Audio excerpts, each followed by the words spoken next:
పెద్దపల్లి జిల్లాకు సంబంధించి ఈరోజు ప్రధాన వార్తలు చూసుకున్నట్లయితే పెద్దపల్లి జిల్లా కేంద్రంలో ఉన్నటువంటి ట్రినిటీ విద్యా సంస్థల్లో ముందస్తు బతుకమ్మ సంబరాలు ఘనంగా నిర్వహించారు. ఈ సందర్భంగా విద్యా సంస్థలు ఉన్నటువంటి విద్యార్థులు, ఉపాధ్యాయులు అలాగే నిర్వాహకులు కూడా బతుకమ్మ ఆడడం జరిగింది. ఈ సందర్భంగా ట్రినిటీ విద్యా సంస్థల డైరెక్టర్ మా పెద్దపల్లి మాజీ మున్సిపల్ చైర్మన్ మమతారెడ్డి మాట్లాడుతూ కూడా సాధారణంగా పూలతోటి దేవుని పూజిస్తారు, కానీ పూలనే దేవునిగా పూజించేటువంటి గొప్ప సంస్కృతి తెలంగాణ సంస్కృతి బతుకమ్మ పండుగకి దక్కిందంటూ కూడా ఆమె వ్యాఖ్యానించడం జరిగింది. అంతేకాకుండా తెలంగాణ ప్రతీకకు, తెలంగాణ సాంప్రదాయానికి ప్రతీకనే బతుకమ్మ పండుగ అంటూ కూడా ఆమె వెల్లడించారు. అంతేకాకుండా ప్రపంచంలోనే ఎక్కడ కేవలం బతుకమ్మ ఆడేటువంటి ఏకైక ప్రాంతం కూడా తెలంగాణ కాబట్టి తెలంగాణ అస్తిత్వానికి ప్రతీక కూడా బతుకమ్మ పండుగ అంటూ కూడా ఆమె వివరించడం జరిగింది. ఈ తరం యువత కూడా పెద్ద ఎత్తున కూడా బతుకమ్మ ఆడడానికి ప్రత్యేక శ్రద్ధ చూపించడం కూడా సంతోషించదగ్గ విషయం అంటూ కూడా ఆమె ఈ సందర్భంగా వెల్లడించడం జరిగింది. ప్రతి ఒక్కరు కూడా ఈ యొక్క బతుకమ్మ సంబరాల్లో కూడా అందరూ కూడా పాల్గొని కూడా సంతోషంగా గడపాలంటూ కూడా ఆమె ఈ సందర్భంగా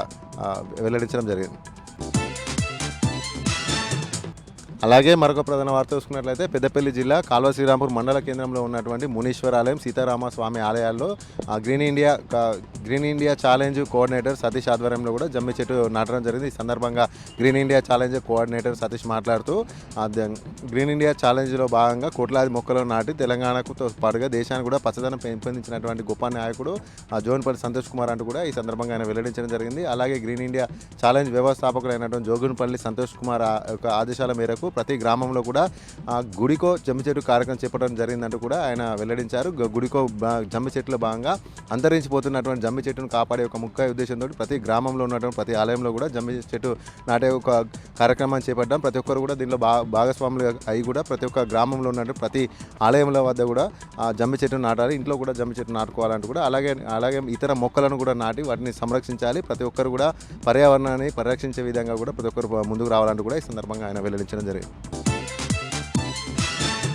అలాగే మరొక ప్రధాన వార్త చూసుకున్నట్లయితే రామగుండం పోలీస్ కమిషనరేట్ సమావేశ మందిరంలో పెద్దపల్లి, మంచిర్యాల రెండు జిల్లాలకు సంబంధించినటువంటి కోర్టు కానిస్టేబుల్ సంబంధిత లైజనింగ్ అధికారులతోటి రామగుండం సిపి సమీక్ష సమావేశం నిర్వహించారు. ఈ సందర్భంగా రామగుండం సిపి అంబర్ కిషోర్ జా మాట్లాడుతూ కోర్టు కానిస్టేబుల్ బాధ్యతాయుతంగా వివరించాలి, కోర్టుకు సంబంధించినటువంటి పూర్తి వివరాలు అలాగే దోషులకు సంబంధించినటువంటి అన్ని రకాల సాక్ష్యాలు అవన్నీ కూడా ఎవిడెన్స్లన్నీ కూడా బాధ్యతాయుతంగా కూడా సబ్మిట్ చేసినప్పుడే దోషులకు కఠినమైన శిక్షలు పడతాయంటూ కూడా సందర్భంగా సూచించడం జరిగింది. అంతేకాకుండా ముఖ్యంగా కోర్టు కానిస్టేబుల్ బాధ్యతయుతంగా వ్యవహరించినప్పుడే నేరాల సంఖ్య తగ్గుతుందని కూడా ఆయన వ్యాఖ్యానించారు.